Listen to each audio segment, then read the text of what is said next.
Sometimes we get a question about, hey, is this something I can file with my agent? Obviously we're not insurance agents, so we ask you to contact your agent. But that being said, typically insurance is used to cover specific events. And so when insurance covers things like windows and doors, like let's say what we've seen maybe is hail damage.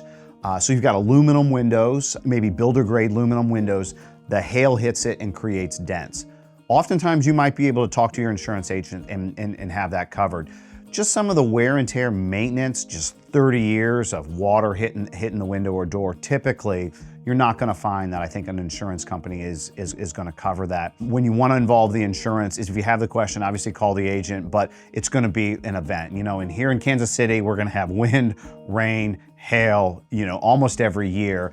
And that's a great time to inspect your windows and doors and see if there's any type of damage.